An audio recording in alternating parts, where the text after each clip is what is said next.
a goodwill beginner. All my good works are needles in hay,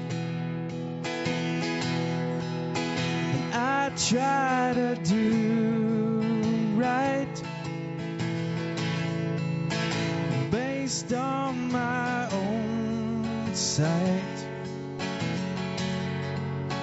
just like a blind man who's standing in the way. And all that I've taken,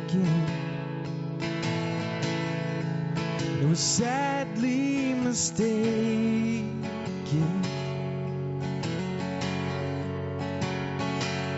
to bleed for my own, for my sake.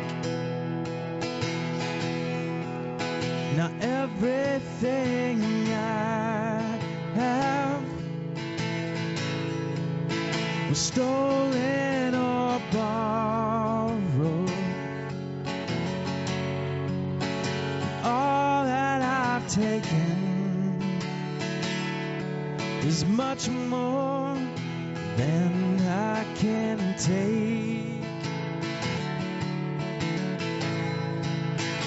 I was a fool in the quickness of the sand, and I was a leper trying to save my own skin. But now I'm a man who knows where I stand on the rock of ages. That's where I stand. Lord, you bore my refuse. You are my refuge. You gave up everything when you threw it all away.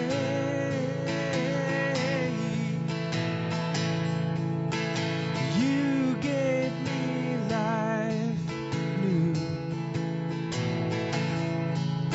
You carried my weight through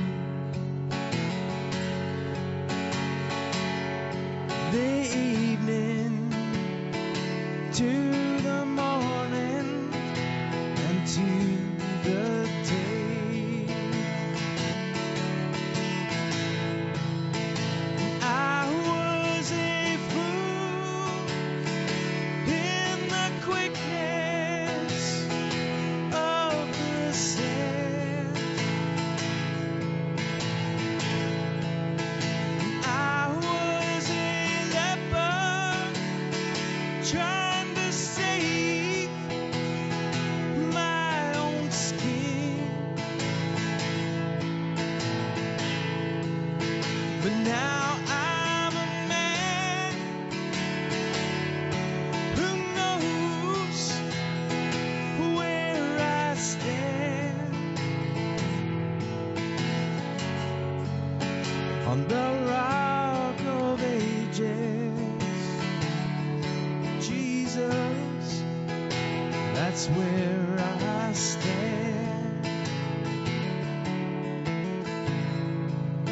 On the rock of ages, Jesus, that's where I stand.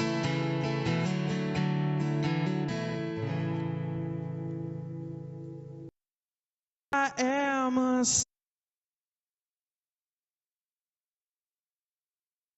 So Titus 3, we're going to get started here in just a moment. Welcome to Calvary Chapel, Greenville, Texas. We're excited that you're here, happy that you're here, and feel free to. Oh, she's okay. It's going to pop up on the screen. You'll be fine. Appreciate it.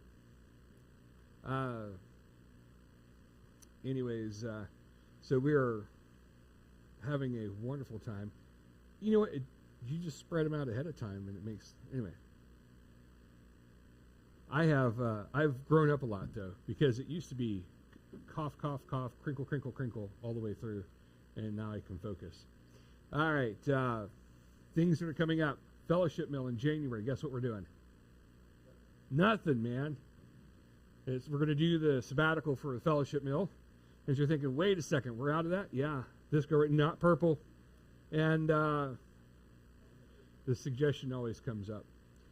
So we have that to look forward to, which is nothing. And in February, we'll kick back off with the Italian side. On as far as the men's breakfast, that'll come up, I'm hoping. I'll have more details hopefully on Sunday.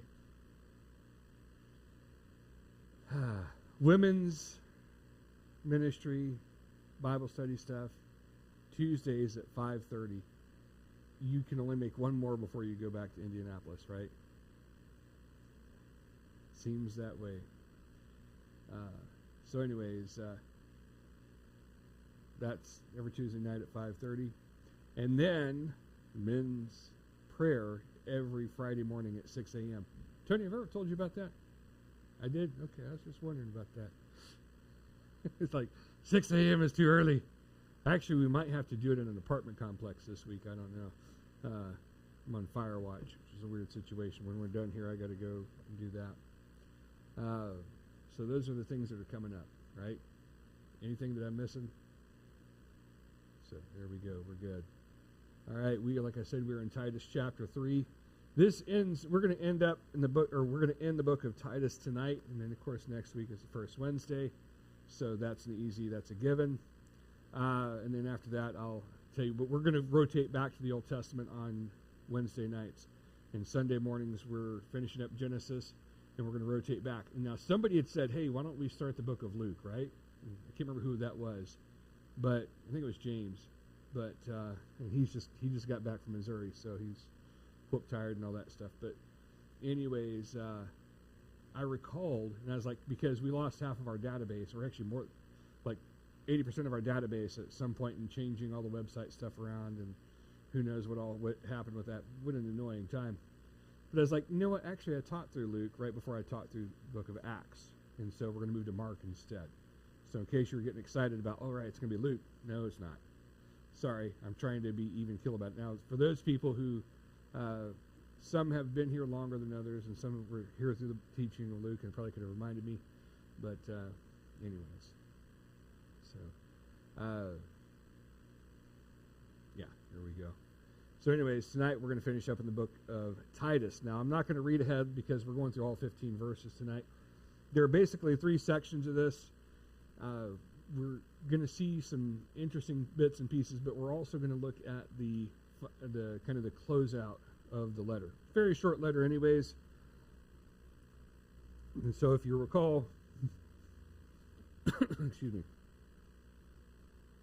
If you recall, Paul is here writing to Titus, who's in a Grecian island. Everything is going really smooth for him, right? Not completely. Kind of covered a bunch of ground, talking about different things, teaching doctrine, following the old guys who know what they're talking about, keeping them just, encouraged and moving along. So moving now to verse 1 of chapter 3. Are you ready? Remind them to be submissive to rulers and authorities, to be obedient, to be ready for every good work, to speak evil of no one, avoiding quarreling and being gentle, to show perfect courtesy toward all people. For we ourselves were once foolish, disobedient, led astray, slaves to various passions and pleasures, passing our days in malice and envy, hated by others and hating one another. So just at the beginning, you can hold up again. There you go. Thank you. Just at the beginning, we have to remember a few things. There is a civil authority in our lives, whether we like it or not. We have to, pay our taxes. We have to do all the different things that we're supposed to do. And Paul is telling Titus, and you think, well, at that time it was rough. Was it kind of rough? And the society was a mess. I mean, it was not kind of a mess. It was a total mess. It was the worst thing you could try to put your little imagination cap on and think, how bad could it be? It was that plus a little bit more. And he says to be submissive to the rulers and authorities. Well, that's no fun. As Christians, as long as we can follow, as long as we can see the laws and rules and say, I can follow that thing, then it's a thing that we should follow and kind of track along with that. There are places and times when the laws would actually make it so that as a Christian, as a believer, you and I could not follow them. That is not really a thing that happens now. Every society devolves to something. Every time something starts out really good, and we see that in the book of Judges, where you see everything work out really well, and then slowly by slowly the people kind of crumble, become something that they shouldn't be, and they're crying out to God, help, and then God helps, brings them back up, and they're doing really fine, and all of a sudden they start spiraling back down again. It takes a little while. 20, 30, 40, 100 years, whatever it's going to take for them to go back down, and then God has to bring them back up. So it's kind of a cycle thing that we do. So even in the lowest portions of that cycle, that's where they are now, Paul's saying that we need to listen to the authorities. And that kind of shoots broadside to a lot of us, doesn't it? It does to me, I'll be honest with you. There's, I don't have a deep respect for all political authority that's in this country. I don't. So how do I follow the laws? Carefully. Because some things they say, well, you have to do this or you must. Or no, we don't. You can't compel me to do these things. And that's a real thing that we got to keep our head on, is we cannot be compelled to keep certain laws. Now, we can operate outside of that or inside of that and be, for the most part, functional. But we have to be careful. But see, we're to be obedient, in that situation, every good work. But listen, to speak evil of no one. To speak evil of no one. Man, is that hit home for everybody. That stupid person, blah, blah, blah, blah. You've never had that conversation, have you? You've never said, that idiot, I can't believe he. I wish he would. You never had that, have you? Because you're holy and you're wonderful. I'm not so holy and wonderful. I have a struggle with that one. But Paul's telling him to avoid those things, to speak evil of no one, to avoid quarreling, and to be gentle, and to show perfect courtesy to all people. That is not an easy task, because people will push your buttons. You say, wait a second, whoa. I have no buttons. Oh, they'll find them. And you go out and proclaim, I have no buttons, I'm holy, I'm wonderful, I can take anything. And somebody will be like, I'll find a way to needle you, and I'll make your life miserable to the point. And listen, it's even with those people. We're not to be that people, and we're not to come down on those people who are that way too. And that's a struggle, man, because some people need a whooping, don't they? Not according to the Bible. We're to deal with that differently. Oh, it's not easy to do, I can tell you that. But to have perfect courtesy to all people, what do we do in today's culture? How is it that we function? How you doing? Wonderful. Is anybody doing wonderful? No. I lay on the sarcasm thick, right? When somebody, how you doing? Awesome. Couldn't be better. It's so, and I just try to go monotone and be stupid with it. Because we've kind of tweaked our society to try to force people to be something maybe they're not. It's always a curiosity. But we're to avoid that. We're to be the perfect, courteous people without an ounce of curiosity whatsoever. And why should we be that way? And I point that out, and I kind of lay there for just a second, kind of pushing on that point. But why? Why is that? Because guess what? You're just like that. You're the person that you don't like. You're the person that, for